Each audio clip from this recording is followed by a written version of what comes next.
Hello friends, Indian student, एक बार फिर से आपका बहुत बहुत स्वागत है।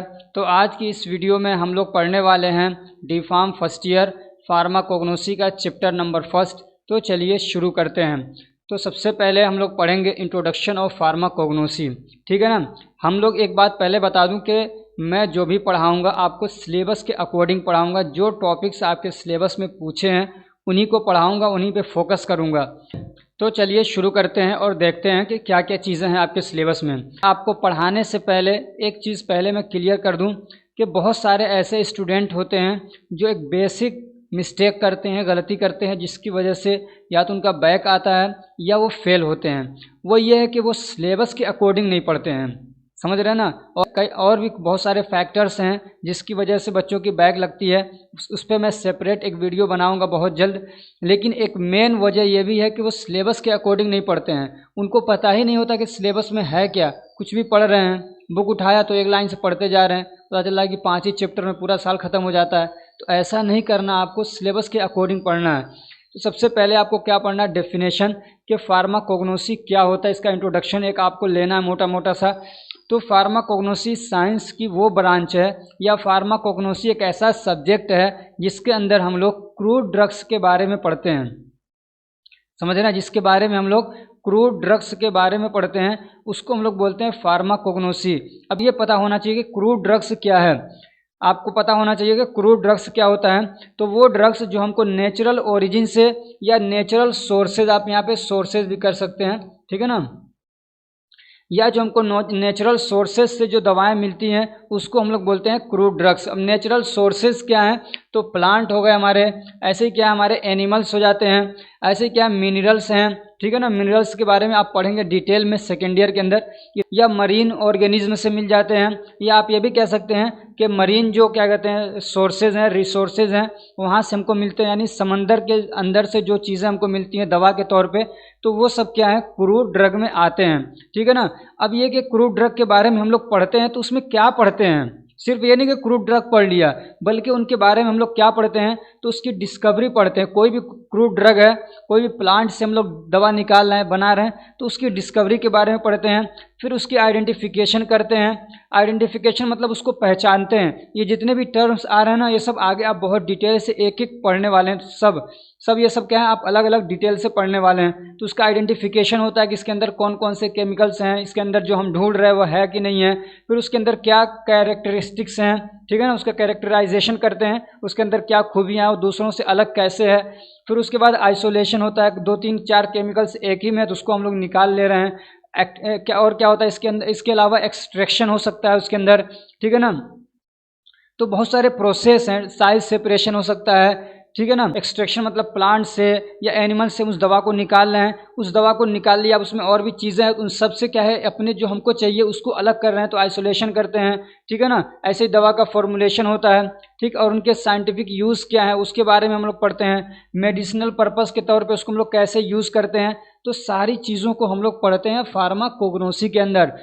तो इसके अंदर सिर्फ ये नहीं कि क्रूड ड्रग के बारे में पढ़ते हैं, तो इसका मतलब सिर्फ ये नहीं है कि हमने ये पढ़ लिया कि इस एनिमल से हमने ये दवा निकाला है, इस एनिमल से हमने ये दवा निकाली है, इस प्लांट से हमको ये दवा मिलती है, इतना ही नहीं, बल्कि उसका पूरा प्रोसेस समझिए, दवा बनाने से लेके उसके यूज़ तक हम सारी चीज़ें फार्माकोग्नोसी के अंदर पढ़ते हैं, ठीक है ना। अब एक टॉपिक है आपके सिलेबस के अंदर, हिस्ट्री ऑफ फार्माकोग्नोसी।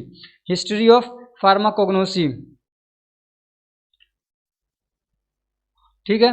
तो इसमें बहुत डिटेल में नहीं जाना है, लेकिन ये क्वेश्चन कई बार पूछा है, ठीक है ना। कई बार ये पूछा है क्वेश्चन कि हिस्ट्री ऑफ फार्माकोग्नोसी बताइए, ठीक। तो अब हम लोग पढ़ेंगे हिस्ट्री ऑफ फार्माकोग्नोसी। तो इसके अंदर हम लोग हर्बल्स जो दवाएं होती हैं उसके बारे में भी पढ़ेंगे, ये कैसे शुरू हुआ।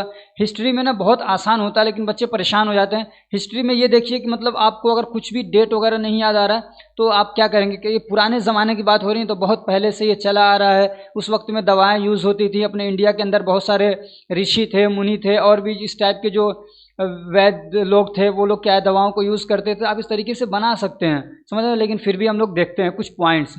तो जो हर्बल मेडिसिन है वो स्टार्ट हो गया उसका यूज़ सिंस ह्यूमन सिविलाइजेशन, जब से मतलब इंसान इस दुनिया के अंदर रहना शुरू किए उसी वक्त से इसका यूज़ शुरू हो गया है। समझ रहे ना, उनको कोई बीमारी वगैरह होती थी तो अपना इलाज वो करते थे। ये एक अलग बात है कि उस टाइम पे लिखने का पढ़ने का ये सब तरीका नहीं था तो उनको लिखा नहीं गया, लेकिन उसका यूज़ तभी से शुरू हो गया था। ऐसे क्या, इन ancient time plants were used for medicinal purpose in India, और पुराने ज़माने में इंडिया के अंदर, चाइना के अंदर, इजिप्ट के अंदर और भी कई सारे देशों के अंदर मेडिसिनल प्लांट्स को हम लोग यूज़ करते थे, या ये आप कह सकते हैं कि हम लोग प्लांट्स को यूज़ करते थे मेडिसिनल पर्पस के लिए, दवा इलाज के लिए पुराने ज़माने में इन देशों के अंदर यूज़ होते थे प्लांट। ठीक है ना। अब यहाँ पे कुछ नाम आ गए, और भी बहुत सारे देशों में यूज़ होते थे, ऐसा नहीं कि सिर्फ यहीं पे यूज़ होते थे, लेकिन इनकी हिस्ट्री हमको मिलती है लिखी हुई। ठीक है ना। और क्या है, अब जैसे कि एक हिस्ट्री में आप ये चीज़ ऐड कर देंगे कि जो पेपिरस एबर्स है ये भी बहुत पुराना एक स्क्रोल है। एक स्क्रोल है, स्क्रोल का मतलब ये होता है कि जिसको मान लीजिए कोई लंबा सा कागज़ उसको आपने ऐसे ऐसे लपेट दिया ना तो वो एक स्क्रोल हो जाता है। ठीक है ना। तो ऐसे क्या है, पेपिरस एबर्स जो है ये बहुत फेमस स्क्रोल है, और ये क्या है, ये एक डॉक्यूमेंट है, इसके अंदर दवाओं के बारे में लिखा हुआ है। और ये जो कितना लंबा था कई बार पूछ लेता है, तो 60 फीट लंबा स्क्रोल था, और 1 फीट ये क्या, 1 फुट क्या है चौड़ा था ये। ठीक है ना। 1 फुट चौड़ा है और 60 फीट क्या है लंबा था, और इसके अंदर 800 फार्मूला इसके बारे में मेंशन थे, इसमें लिखे हुए थे। ठीक है ना। 800 फार्मूले इसके अंदर लिखे हुए थे। ऐसे क्या है, 700 डिफरेंट दवाओं का उसके अंदर वर्णन था, यानी उसके अंदर 700 अलग अलग दवाएं उसके अंदर लिखी हुई थी कि इस बीमारी के लिए ये दवा यूज़ करेंगे, इस बीमारी के लिए ये दवा यूज़ करेंगे। तो इस तरीके से क्या है, एक बहुत पुराना हमको एक ये डॉक्यूमेंट मिलता है। ठीक है ना। और ये अब भी अवेलेबल है। ऐसे क्या है, शेनोंग, शेनोंग क्या, ये एक आदमी का नाम है। तो इसने एक बहुत सबसे पुरानी, जिसको बोलते हैं ओल्डेस्ट डॉक्यूमेंट लिखा, जो मतलब फार्माकोग्नोसी या प्लांट से लेने वाली दवाओं के बारे में। ठीक है ना। तो उस किताब का नाम क्या था, उस बुक का नाम था पेंटासो। ठीक है ना। सबसे पुरानी 3000 BC। ठीक है ना। 3000 BC ये किताब लिखी गई थी, ओल्डेस्ट इसको माना जाता है, जो मतलब बाकायदा से किताब की शक्ल में लिखी गई। इस पे मतलब फार्माकोग्नोसी या मेडिसिनल प्लांट या एनिमल से मिलने वाली दवाओं के बारे में। तो वो कौन सी थी, वो थी आपकी पेंटासो। और किसने लिखा था, शेनोंग। ये 1 नंबर का क्वेश्चन यहाँ से कई बार पूछा गया है, इसलिए इसको मैं कई बार रिपीट कर रहा हूँ। ठीक है। ऐसे ही क्या है, इन ancient time in India also effort were made for examination and classification of drug. और जैसे कि शेनोंग चाइनीज़ था, तो ऐसे ही क्या है, अपने इंडिया के अंदर भी काम शुरू हो गया था, इसके लिए एफर्ट्स किए जा रहे थे दवाओं के एग्जामिनेशन के लिए, दवाओं को निकाल रहे हैं, उनको चेक कर रहे हैं। ठीक है ना, उसको क्लासीफाई कर रहे हैं। तो ये काम इंडिया के अंदर भी शुरू हो गया था। ठीक। ऐसे क्या, इंडिया के अंदर एक चरका नाम आता है, चरका ऋषि हैं ये। ठीक है ना। और दूसरा एक नाम आता है सुश्रुता, ये भी एक 2 ऋषि हैं। इनको चरका ऋषि कहा जाता है, इनको सुश्रुता महाऋषि कहा जाता है। ये दोनों लोग जो थे ना, ये बहुत मतलब बड़े फार्मासिस्ट थे। क्या थे, बहुत बड़े फार्मासिस्ट थे।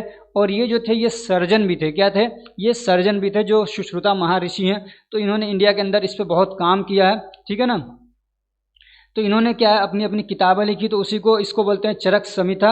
और इन्होंने जो किताब लिखी, या अब ये जो किताब लिखी वो ऐसा नहीं कि बाकायदा लिखा इन्होंने, बल्कि इनके जो फॉलोवर्स थे उन्होंने इनकी जो टीचिंग्स थी, जो इनके एक्सपेरिमेंट्स थे, उन सबको एक किताब के अंदर इकट्ठा कर दिया। ठीक है ना। तो इनके जो एक्सपेरिमेंट्स थे, जो इनकी मतलब बताई हुई बातें थी, जिस तरीके से ये इलाज करते थे, जो दवाएँ बनाते थे, उन सबको जिस बुक के अंदर इकट्ठा किया गया उसको बोलते हैं चरक संहिता। ठीक है ना। संहिता या समिथा भी कह सकते हैं, ऐसे ही इसका भी आता है सुश्रुता संहिता। इनकी जो टीचिंग्स थी, इनके जो मतलब बताई हुई बातें थी, इनके जो स्टूडेंट लोग, जो इनके स्टूडेंट वगैरह थे, उन्होंने उसको जमा किया। ठीक है ना, एक बुक के अंदर। तो जो इनकी जो चरक संहिता है उसके अंदर क्या है, मेडिसिनल प्लांट्स को 50 ग्रुप के अंदर क्या है डिवाइड किया गया है, और हर ग्रुप के अंदर 10 हर्ब्स को रखा गया है। अब ये हर्ब क्या होते हैं, शर्ब क्या होते हैं, प्लांट्स क्या होते हैं, ये एक अलग मतलब बहस है, उसमें जाना नहीं है। बस ये समझिए कि छोटे छोटे प्लांट्स जो होते हैं जिससे हम लोग दवा के तौर पे यूज़ करते हैं, उनको हर्ब बोलते हैं। ठीक है ना। और उसमें जो क्या होते हैं, अलग अलग जो हर्ब्स थे उनको अलग अलग बीमारी के लिए बताया गया था कि इस बीमारी के लिए ये है, इस बीमारी के लिए ये है। तो इस तरीके से उन्होंने एक पूरी किताब लिखी थी। दूसरा क्या था, सुश्रुता था, इसके अंदर 760 हर्ब्स को 7 ग्रुप के अंदर बांटा गया था। ठीक है ना। सात ग्रुप का मतलब ऐसा होता है कि बीमारियों के हिसाब से, जैसे कि गैस्ट्रोइंटेस्टाइनल ट्रैक्ट पे काम करने वाली दवाओं को एक अलग ग्रुप में रख दिया, जो हमारे नर्वस सिस्टम पे काम करती है दवाएं उनको एक अलग ग्रुप में रख दिया, जो हमारे हार्ट पे काम करती है दवाएं उनको एक अलग उस ग्रुप में रख दिया, जो हमारे मसल्स पे काम करती है दवाएं उनको एक अलग ग्रुप में रख दिया। समझ रहे हैं ना। तो इस तरीके से क्या है, दवाओं को बांटा गया था। कुछ इसमें एंटीबायोटिक्स होगी उनको अलग बांटा गया। तो इस तरीके से 7 ग्रुप के अंदर इनको बांटा गया था। ठीक है ना। उनके कॉमन प्रॉपर्टीज़ के तौर पे इनके अंदर क्या प्रॉपर्टीज़ है, किन बीमारियों के लिए इसको यूज़ किया जाता है, ये सारी चीज़ें उसके अंदर मेंशन थी। एक पॉइंट आप इसके अंदर ऐड करेंगे सिडलर का। ठीक है ना। इसका नाम कई बार पूछा गया कि फार्माकोग्नोसी जो ये नाम है इसको किसने मतलब दिया। क्वाइंड का मतलब होता है किसने ईजाद किया, किसने शुरू किया, किसने निकाल के ये टर्म दिया, ये नाम दिया। तो फार्माकोग्नोसी ये कहाँ से आया, फार्माकोग्नोसी ये किसने दिया है, ये सिडलर ने दिया है। जब वो सरसपरिल्ला पे काम कर रहे थे, ये एक पौधा होता है जो पेड़ के ऊपर चढ़ जाता है, पान की तरह से इसके पत्ते होते हैं। ठीक है ना। तो इसके ऊपर स्टडी कर रहा था ये कर रहे थे ये साइंटिस्ट सिडलर। ठीक है ना। तो फिर उन्होंने अपना एक टाइटल लिखा और उसमें लिखा एनालेक्टा, यहाँ पे ए लगा लीजिए, एनालेक्टा फार्माकोग्नोस्टिका। ठीक है ना। एनालेक्टा फार्माकोग्नोस्टिका। तो ये फार्माकोग्नोसी यहाँ से निकला है, एनालेक्टा फार्माकोग्नोस्टिका से। ठीक है ना। और ये कब निकला, ये जब स्टडी कर रहे थे, इसके बारे में रिसर्च कर रहे थे सरसपरिल्ला के बारे में, तब उन्होंने एक टाइटल दिया था वहाँ पे। ऐसे ही एक नाम आता है गैलेन का। ठीक है ना। एक नाम आता है गैलेन का। इनको फर्स्ट फार्मासिस्ट कहा जाता है, गैलेन को फर्स्ट फार्मासिस्ट कहा जाता है। और एक क्वेश्चन पूछा है पिछले क्वेश्चन में, आप देखेंगे क्वेश्चन पेपर में, कि डायस्कोराइड। ठीक है ना। डायस्कोराइड का नाम याद रखिएगा। इनको फादर ऑफ फार्माकोग्नोसी कहा जाता है। इन्होंने बहुत काम किया, बहुत मेहनत किया इसके लिए, फार्माकोग्नोसी को डेवलप करने के लिए। ठीक है ना। तो इसलिए इनको कहा जाता है फादर ऑफ फार्माकोग्नोसी, किसको, डायस्कोराइड को। याद रखिएगा, एक क्वेश्चन पूछ रखा है 1 नंबर में। ठीक। अब एक टॉपिक है आपके सिलेबस के अंदर, प्रेजेंट स्टेटस ऑफ फार्माकोग्नोसी। ये यानी कि जो सब्जेक्ट है फार्माकोग्नोसी, इसका इस वक्त में क्या स्टेटस है। स्टेटस का मतलब ये कि क्या वैल्यू है, क्या इसको लोग पसंद कर रहे हैं, क्या ये हमारे लिए यूजेबल है, क्या इसको हम पढ़ें तो कोई फ़ायदा होगा कि नहीं होगा। समझ रहे हैं ना। तो इसका स्टेटस क्या है, स्टेटस तो आप लगाते हैं तो जानते ही होंगे। ठीक। तो अब जो इस टाइम पे ना लोगों ने ये समझ लिया और जान लिया कि जो नेचुरल दवाएं हैं उनका यूज़ करना भी आसान है और वो सेफ़ है हमारे लिए। इसलिए और क्या है, दूसरे वो इकोनॉमिकल है, सस्ती भी हैं। तो इसलिए अब लोग क्या हैं, इसकी तरफ आ रहे हैं। अब लोग क्या हैं, अंग्रेज़ी दवाओं को छोड़ के इसकी तरफ बढ़ रहे हैं। और WHO भी क्या है, इम्फेसाइज करता है, जोर दे रहा है इस बात पे कि नेचुरल जो ड्रग्स हैं, ठीक है ना, नेचुरल ड्रग्स जो हैं उनको यूज़ किया जाए। अब नेचुरल ड्रग्स के इस वक्त में जो ट्रेडिशनल सिस्टम है, एक तो ये कि आप अपने घरेलू तौर पे जो यूज़ करते हैं ठीक है, लेकिन जो मार्केट में दवाएं बिकती है नेचुरली, एक तो अंग्रेज़ी दवाएं हैं एलोपैथिक, उसके अलावा तो वो आती हैं आपकी, तो वो आ जाती हैं आपकी आयुर्वेदिक, यूनानी। ये 2 मेन हैं अभी जो इस वक्त में इंडिया के अंदर चल रही है। एक टाइम था सिद्धा भी चलता था, लेकिन अब सिद्धा की उससे मतलब दवाएं पता नहीं कोई बनाता है कि नहीं बनाता, लेकिन आयुर्वेदिक और यूनानी दवाएं अभी भी मार्केट में बहुत आसानी से मिलती हैं और ये खूब यूज़ भी की जाती हैं और सस्ती भी हैं। ठीक है ना। इसलिए कि तो क्या कहते हैं, WHO क्या इन्फेसाइज करता है, इन्फेसाइज का मतलब ये कि जोर देता है इस पर कि नेचुरल दवाओं को यूज़ किया जाए। इसलिए कि इनके अंदर जो साइड इफ़ेक्ट है या तो वो बहुत थोड़ा होता है, या तो इनके अंदर साइड इफ़ेक्ट क्या है, बिल्कुल भी नहीं होता है। अब एक टॉपिक है स्कोप ऑफ फार्माकोग्नोसी, कि फार्माकोग्नोसी का स्कोप क्या है। तो स्कोप का मतलब क्या होता है, पहले ये तो समझें आप। अगर आपको ये मतलब समझ में आ गया तो आप खुद बना देंगे बहुत सारे इस पे पॉइंट्स। तो स्कोप का मतलब ये होता है कि इसके क्या चांसेस, अगर आप फार्माकोग्नोसी पढ़ते हैं तो आपके लिए क्या चांसेस हैं, आगे फ्यूचर क्या है इसका, समझ रहे हैं ना, इसका क्रेज़ है कि नहीं है, इसकी डिमांड है कि नहीं है, वही है इसका स्कोप। यानी आपको किस फील्ड में जाके काम कर सकते हैं, तो आप कहाँ कहाँ पे काम कर सकते हैं, क्या इसके वो क्या कहते हैं स्कोप है। तो ड्रग डिस्कवरी, अगर आपको फार्माकोग्नोसी अच्छे से आती है, आपने अच्छे से फार्माकोग्नोसी पढ़ा है, अब ये नहीं कि सिर्फ डी फार्म पढ़ लिया तो हो गया, नहीं, बल्कि आप आगे बी फार्म में भी पढ़ेंगे, फिर एम फार्म कर रहे हैं आप इसको स्पेशली लेके, ठीक है ना। तो अब जब आप इसके एक्सपर्ट हो जाएंगे सारी चीज़ों के बारे में, तो आप इस फील्ड में जा सकते हैं ड्रग डिस्कवरी के बारे में, ठीक है ना। फार्माकोग्नोसी प्ले एन, यहाँ प्ले नहीं बल्कि प्लेस कर लीजिए, pharmacognosy plays an important role in the discovery of new drug, in the discovery of new drug, नई दवाओं को डिस्कवर करने में, नई दवाओं को खोजने में फार्माकोग्नोसी क्या है, एक इम्पोर्टेंट रोल प्ले करता है। ठीक है ना, तो आप इस फील्ड में जा सकते हैं। और क्या है, synthetic drugs and antibiotics. Synthetic drugs का मतलब ये है कि प्लांट से हम लोग बहुत सारी दवाएं बनाते हैं। एक तो ये कि सीधे प्लांट को पाउडर बना के यूज़ कर लिया, दूसरे ये कि प्लांट के अंदर जो एक्टिव कॉन्स्टिट्यूएंट हैं उनको निकाल के हम लोग नई नई दवाएं बना रहे हैं। अंग्रेजी दवाओं में भी तो यही यूज़ होता है कि वहाँ से निकाला, उसमें कुछ मिक्स किया, बना दिया एक नई दवा। ठीक है ना, तो सिंथेटिक दवाओं के फील्ड में आप जा सकते हैं, या एंटीबायोटिक बनाने वाले फील्ड में आप जा सकते हैं। बहुत सारे एंटीबायोटिक्स ऐसे हैं जो सीधे क्या है, हम लोग क्या प्लांट से लेते हैं और उससे एंटीबायोटिक बनाते हैं। एग्जाम्पल समझिए, आपने पढ़ा होगा सिनकोना के बारे में, एंटी मलेरियल ड्रग है वो। फार्माकोग्नोसी में आगे आप पढ़ेंगे, ये एंटी मलेरियल ड्रग है। सिनकोनिडीन उसके अंदर से निकलता है, क्विनिडीन निकलता है, जो कि मलेरिया के क्या कहते हैं, जो मलेरिया का पैथोजन है उसको किल करता है। तो वो भी आप उस पर भी काम कर सकते हैं। और भी कई सारी चीज़ें हैं। और क्या है, तो हर्बल मेडिसिन। ठीक है ना, हर्बल मेडिसिन के फील्ड में भी आप जाके काम कर सकते हैं ना। जो क्या कहते हैं, जो हर्बल मेडिसिन है इसका क्रेज़ बढ़ रहा है, इसकी पॉपुलैरिटी बढ़ रही है, गेन कर रहा है पॉपुलैरिटी। ठीक है ना, आजकल के इस ज़माने में जो रिसेंट ईयर्स हैं इसमें, इसलिए कि इसके अंदर जो टॉक्सिसिटी है, जो साइड इफ़ेक्ट है, वो क्या है, कम कर दिया गया है क्वालिटी कंट्रोल प्रोसेस के ज़रिए से। और दूसरी जो सेफ्टी प्रोसेस होते हैं, जो चेकअप होते हैं, उनके ज़रिए से इसके अंदर से टॉक्सिसिटी और क्या कहते हैं साइड इफ़ेक्ट को कम कर दिया गया है। और क्या है, नोवेल मेडिसिन।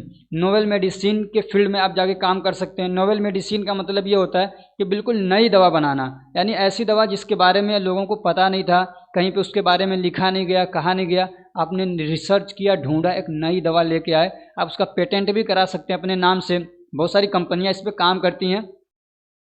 आपने देखा होगा ना, कुछ दवाएं ऐसी होती हैं कि सिर्फ वही कंपनी बनाती है, दूसरी कंपनियां नहीं बनाती हैं। उसकी वजह यह है कि उन्होंने उस दवा को क्या है डिस्कवर किया है, तो वो उनके लिए नोवेल ड्रग होती है और उसके लिए वो पेटेंट करा लेते हैं। पेटेंट कराने का मतलब सिर्फ वही बेच सकते हैं उस दवा को, वही बना सकते हैं, कोई दूसरा नहीं बना सकता, उनका फॉर्मूला चुरा नहीं सकता है। समझ रहे हैं ना। अब वो पेटेंट होता है कभी 20 साल के लिए, 20 साल के लिए उमूमन होता है, 10 साल का भी हो सकता है। उसके बाद तब दूसरी कंपनियां बनाती हैं, फिर वो जेनेरिक फॉर्म में आने लगती हैं दवाएं। ठीक, तो नोवेल मेडिसिन के फील्ड में भी आप जाके काम कर सकते हैं। ऐसे क्या है, मेडिसिनल प्लांट एक टॉपिक है, मेडिसिनल प्लांट की वाले फील्ड में जाके आप काम कर सकते हैं। इसलिए कि अपने इंडिया के अंदर बहुत सारे, मतलब ज़्यादातर स्टेट के अंदर मेडिसिनल प्लांट आपको मिल जाएंगे। ऐसे प्लांट्स जहाँ से दवाएं बनती हैं, जैसे कि हमारे एरिया में बहुत सारी तो हमको मालूम नहीं है, लेकिन अर्जुना जो कि क्या कहते हैं, जिससे ग्लाइकोसाइड बनता है, जो हार्ट के पेशेंट के लिए बहुत अच्छा होता है, हार्ट को मजबूत करता है, कॉन्ट्रैक्शन फोर्स को बढ़ाता है। तो बहुत सारे यहाँ पे पेड़, ऐसे पेड़ हैं, ट्रीज़ हैं अर्जुना के, आदमी उसको काट के वहाँ से क्या कहते हैं, अर्जुना जो ग्लाइकोसाइड उसको निकाल सकता है और उसको बेच सकता है।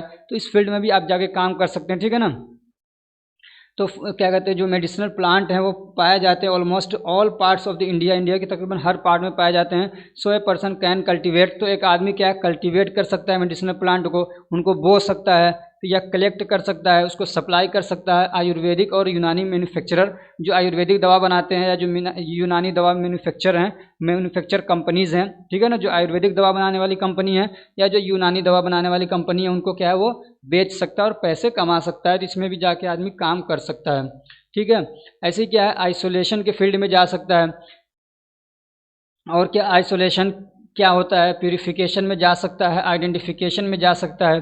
अब ये सारी चीज़ें आगे आप डिटेल से पढ़ने वाले हैं। आइसोलेशन का मतलब ये होता है कि एक तो इससे पहले आप एक्सट्रैक्शन भी कर सकते हैं। ठीक है ना, क्या, एक्सट्रैक्शन।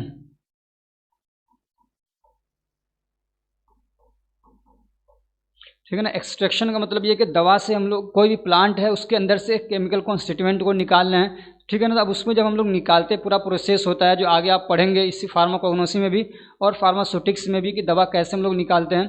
तो उसमें ये पूरा मैं हल्का सा आपको बताऊं कि जो भी दवा है उसको पाउडर बनाएंगे। ठीक है ना, पहले उसको धुलेंगे, काटेंगे, छोटा करेंगे, फिर पाउडर बनाएंगे, फिर उसको अलग अलग तरीके से, कभी इन्फ्यूज़न होता है, कभी मैसिरेशन होता है, डिकॉक्शन होता है, डाइजेशन होता है। तो उसमें हम लोग फिर क्या है, उसके अंदर से जो केमिकल कॉन्स्टिट्यूएंट उनको निकालते हैं। अब उसमें होता क्या है कि उस दवा को हमने भिगा दिया पानी के अंदर, अब उसमें क्या है, पानी के अंदर वो आ गए। तो अब ऐसा नहीं है कि जो हम लोग चाह रहे हैं सिर्फ वही आए, बल्कि और भी जो उसके अंदर केमिकल कॉन्स्टिट्यूएंट है वो सब आ जाते हैं। हमको चाहिए एक, तो हमने निकाला तो पहले एक्सट्रैक्शन किया, उसमें बहुत सारे आ गए, तो अब हम लोग क्या करते हैं, आइसोलेशन करते हैं, यानी जो हमको चाहिए उसको अलग करते हैं, ठीक है ना।